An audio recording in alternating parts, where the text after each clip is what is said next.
I wasn't sure why I answered the call. Madame Vestra's voice had been careful, measured, as always. "We'd like to speak with you," she said.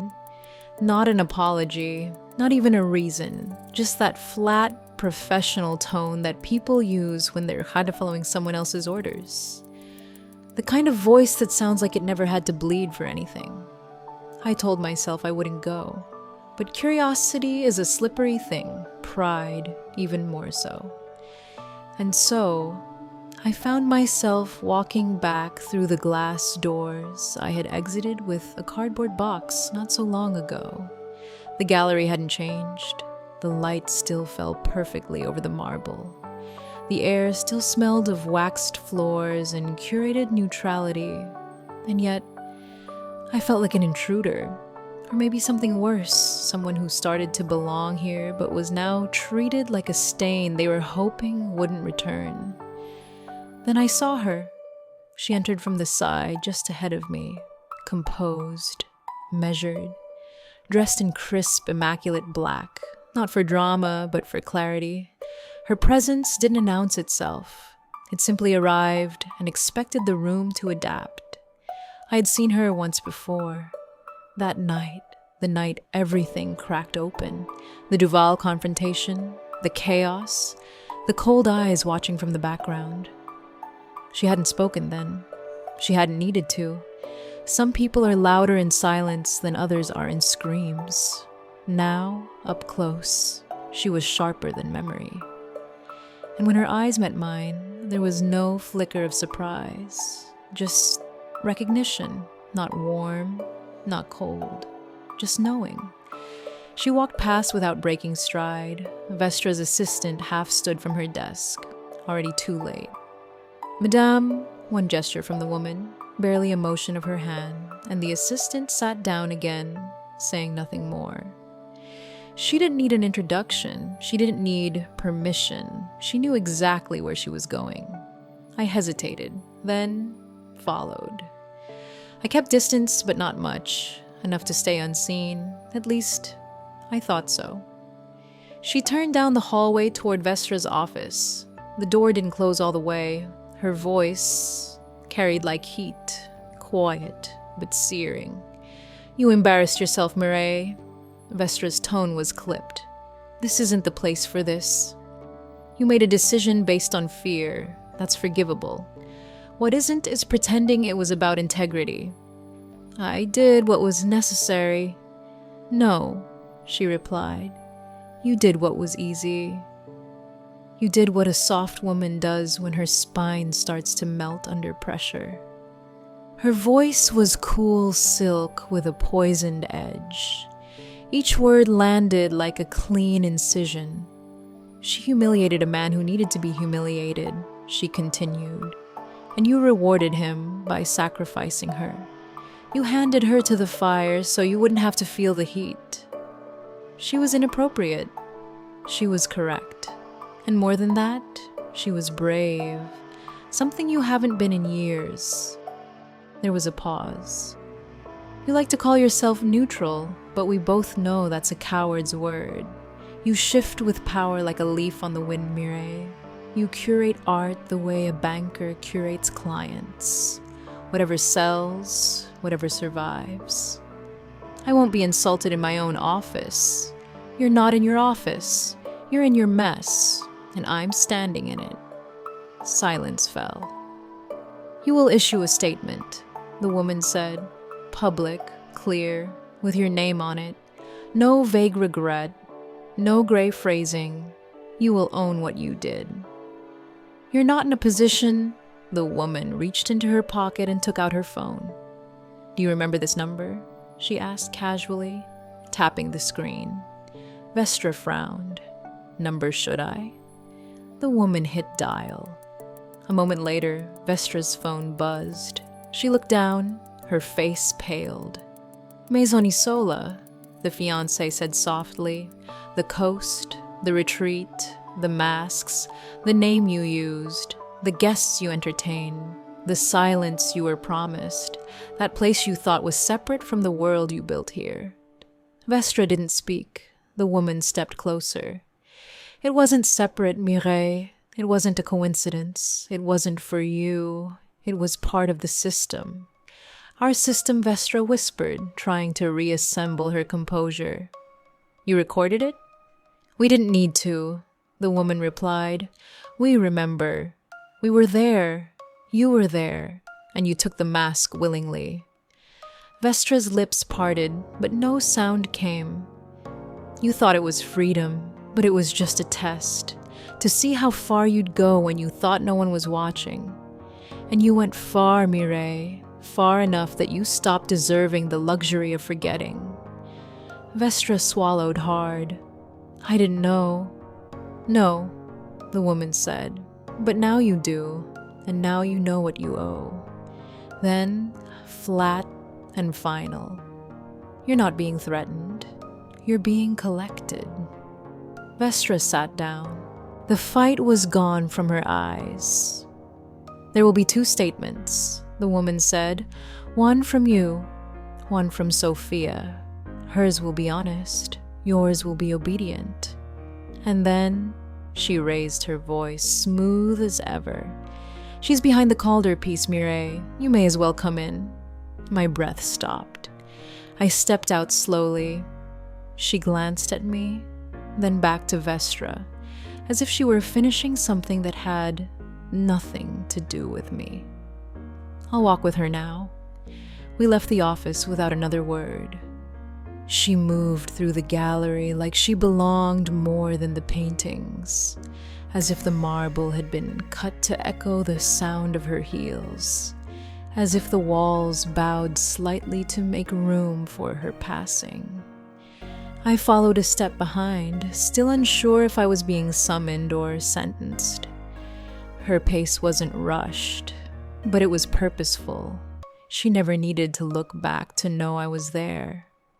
Every step felt like it was taking me further from the version of myself I had been allowed to be, and deeper into something colder, sharper, quieter. She turned into one of the lesser-shown corridors, the part of the gallery that was rarely open to the public, where pieces were rotated quietly between private viewings and exclusive acquisitions. The air there was heavier, not with dust, but with intention. This was where deals were whispered and legacies were auctioned.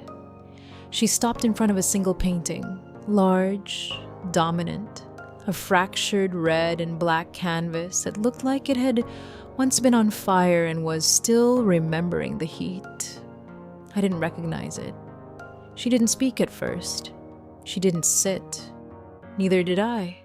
She stood there, hands relaxed in front of her, like someone in control of a room that had already agreed to follow her orders. Her expression gave nothing away. Not kindness, not cruelty. Just calm calculation, the kind of calm that comes from knowing you'll win, regardless of how the conversation ends. You're lucky, she said. Not kindly, not unkindly. Just flat, like a diagnosis. I don't feel lucky, I replied. You were noticed. I swallowed. By who? She smiled faintly. Only faintly, like the question amused her for reasons I wouldn't understand yet. That's not the question you should be asking. I said nothing, because she was right, and because I was still trying to figure out whether she was here to protect me or to use me. You'll be reinstated, she continued, apologized to, framed as a victim of overreach, redeemed by truth. It will feel clean, but it won't be. That's not the point. That's convenient, I said, a little sharper than I meant to. For who? For you, she replied instantly. For the gallery and for the narrative. There was that word again. Narrative, not truth, not justice. Just the version that wins. I stared at her, trying to read something in her face. How much she knew, whether she was angry, whether she cared. But she didn't look like someone who trafficked in feelings. She looked like someone who chose consequences the way others chose handbags. Selective, stylish, and precise. And if I refuse? I asked, still testing the borders of my own agency. She tilted her head just slightly. You already didn't. I almost laughed. It was such a strange thing to say, but she was right. I'd walked through the door. I'd followed her. I had listened. She turned toward the painting and studied it for a moment. Quiet, deliberate. Then, without looking at me, you'll make your statement. You'll follow instructions, and you'll keep your eyes open. For what? I asked. For alignment? The word hung there, like perfume that had no scent, but burned in the back of your throat. I didn't understand it. Not fully. Not yet. But something in the way she said it made it feel heavier than a mission, more ancient than a strategy, alignment, like a clock being corrected, or a star returning to its orbit. Then she paused, turned her head slightly, not fully toward me, just enough that I could feel her attention shift like a lens adjusting. Oh, and Sophia? I looked up. There are many kinds of relationships, she said. Some are personal, others are strategic. My chest tightened. She met my eyes for a second, only a second. But in that one glance, I felt seen in a way that wasn't comforting. It was surgical. I couldn't tell if I was being warned, watched, or welcomed. And worst of all, I didn't know which I wanted. She let her gaze linger on the painting a moment longer.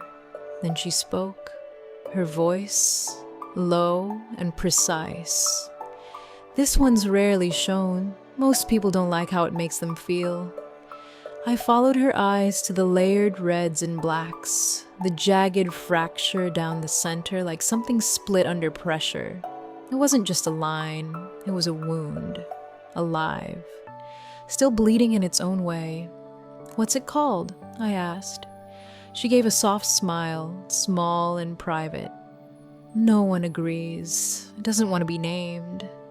A pause passed between us. But it's not the original, she added, quietly. I turned toward her. What? This is a copy, public-facing, a reduction. And the real one? She didn't look at me. She kept her eyes on the painting. Somewhere quieter, she said, where it belongs. She didn't explain further, and I didn't ask again. We stood in silence, both watching the piece. I tried to focus on the colors, the gold veins, the way the blacks seemed to pull inward, devouring light. But I was aware of her now, too aware. Then, without turning fully, she stepped slightly closer. I felt her fingers before I saw them, light, deliberate, as her hand rested on my hip. Not possessive, not rushed, just intentional. She pulled me a half step toward her, so gently it felt like a suggestion. Then her lips moved close to my ear, close enough that her breath brushed the curve of it, warm and measured. Her hand, still at my hip, didn't tighten. It just rested there, quietly anchoring me. "You can call me Catherine," she whispered. Her voice wasn't just near, it was in me. It bypassed the air entirely, curling into the base of my spine. I didn't answer right away. I couldn't. My breath caught in my chest, and the painting in front of us blurred slightly at the edges. I nodded, finally. "All right," I said, my voice barely audible. "Catherine?" She didn't move. Her hand lingered. "Most people think evolution was chaos," she said softly, still near my ear. "Accidents, random fractures in the code." The she paused. But maybe it wasn't just that. Maybe it was resonance, not upward, not forward, just toward. Toward what? I asked, my voice drier now. Her lips were close enough that I felt the shape of her smile before I saw it. "The original," she said. Her hand released me slowly. The absence of it sent a quiet chill down my side. She stepped back just slightly, but not far. and the space between us now felt like a secret. The painting no longer looked like a copy. It looked like a door I hadn't earned the key to.